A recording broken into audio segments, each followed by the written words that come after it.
Hey guys, I know it's been a long time since I've uploaded a video that wasn't a game room tour.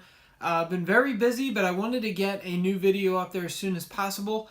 And I just recently made a purchase, and so I did a quick comparison, and I wanted to take a short video just to kind of go through the differences between these two items. And that would be the Super Nintendo Mini, the Classic Edition, as well as the Sega Genesis Mini Classic Edition by AtGames.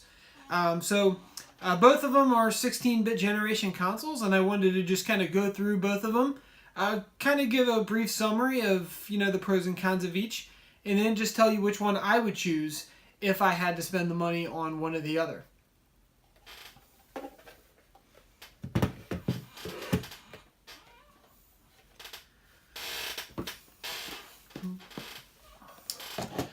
Alright, so the first one up is the Super Nintendo Classic Edition. I've got a full review on this up, or at least a first impressions video up on this, and I do think that this is excellent. I actually like this better than the original NES Mini, and so I thought this was a really good addition to the Nintendo's most Nintendo collectors libraries. I just really love this console. As you can see, it comes in a really tiny box here. There are, I believe, about 22 games included, including Star Fox 2. One of the things that's so great about this is actually the collection of games that you get. Not only do you get your Super Marios, but you get Donkey Kong Country, Star Fox 1 and 2, Legend of Zelda: Link to the Past, F-Zero, Super Metroid. Just so many great titles on this console, and then that's not even to mention the hardware that you get. And speaking of hardware, this is the Super Nintendo Mini Classic Edition. I've gone through this in pretty good detail, but it is really solid. It's a very mini console, very tiny. You can see just in the palm of my hand here. The only thing that I don't like about this is how they did the controller ports.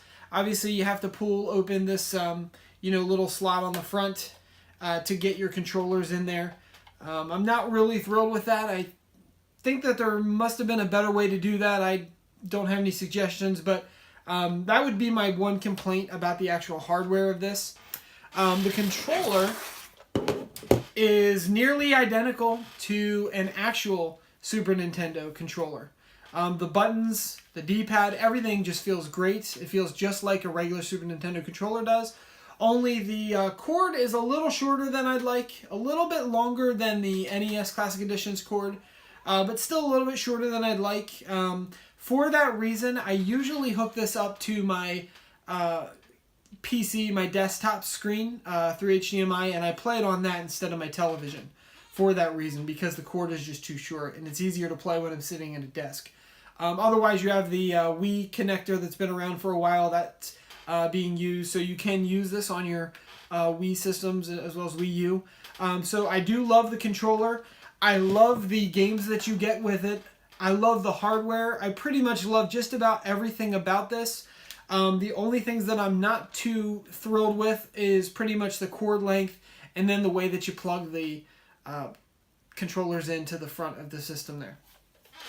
Now I would compare and contrast that with the Sega Genesis Mini system. Now this is by AtGames, so this isn't released directly from Sega like the Super Nintendo Classic is from Nintendo.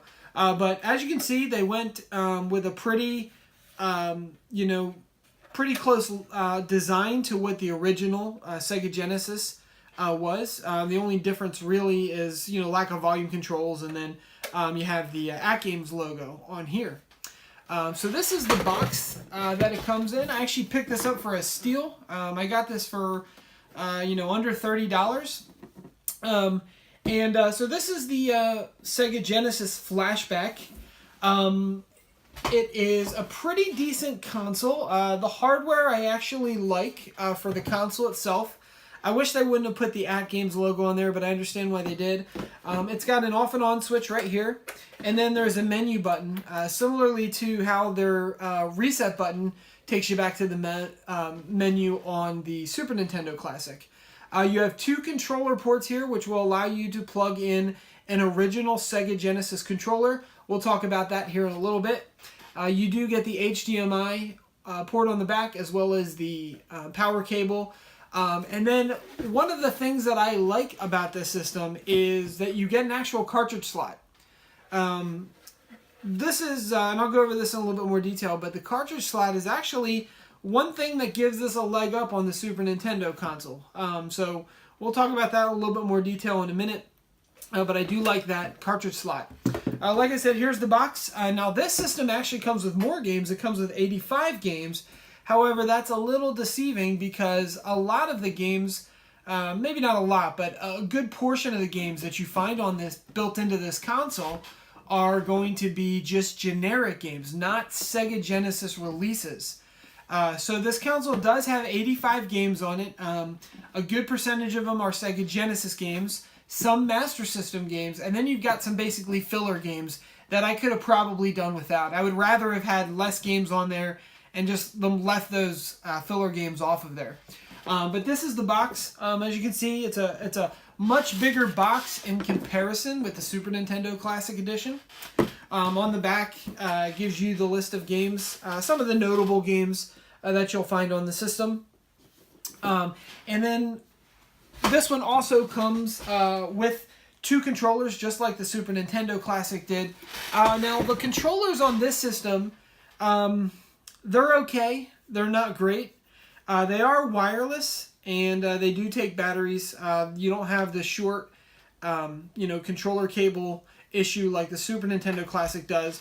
You do get the 6-button controller. You get the D-pad. One nice thing that I like about these controllers is that you actually have a menu button on there as well as a rewind button, which the Super Nintendo does not have. And so in order to get back to the menu, you actually physically have to depress the reset button. So I do like the controllers for that reason, and they're not bad. I was expecting to really hate these controllers. They're not too bad, but they're not original Sega Genesis controllers. I mean, there's clearly a difference there.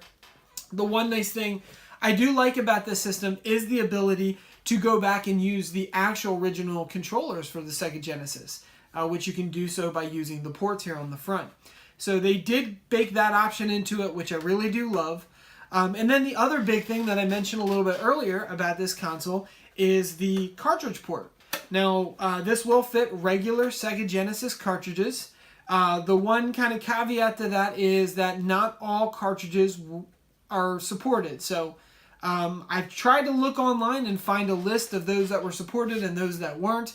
And the couple that I tested did work okay. So I'm not quite sure which ones don't work on here, but keep that in mind that not every single Sega Genesis cartridge that you can plug in here will work.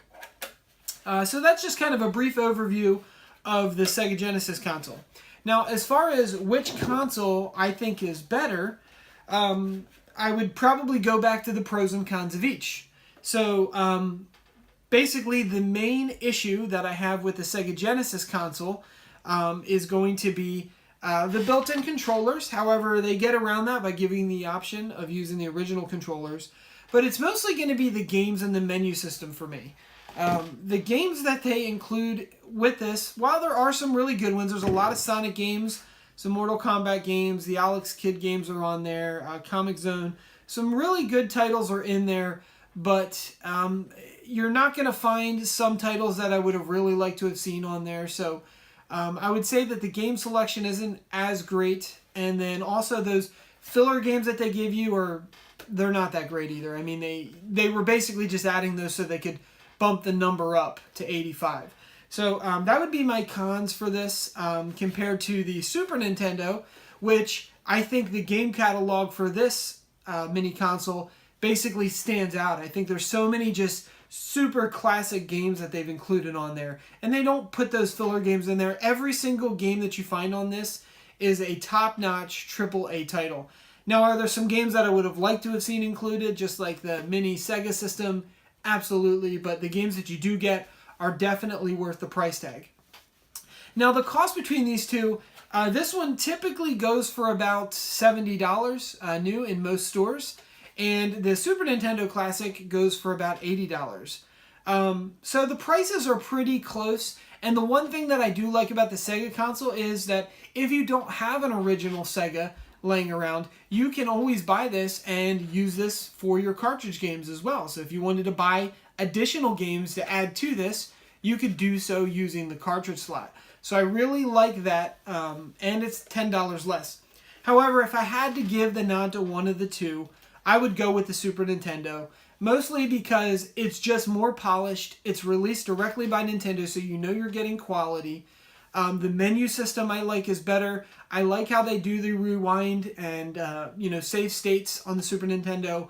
I like the controller, and even though it's not wireless and the wire isn't very long, the Super Nintendo controller is probably one of the best controllers ever made, and it's exactly the same as you'll remember from the one that you had as a kid.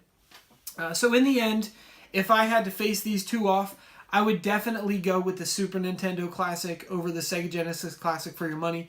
The only downside is you may have a little bit of trouble finding a Super Nintendo Classic Edition in stock. I have seen them from time to time, but they're a little bit more difficult to find, whereas you could go to any GameStop or anything like that to find the Sega Genesis version. So that was just a quick look at the kind of the head-to-head between the Sega Genesis Classic Edition and the Super Nintendo Classic Edition and the pros and cons of each. I hope you enjoyed the video. If you have a preference or if you have any feedback or anything like that, feel free to leave it in the comments below. Thank you very much.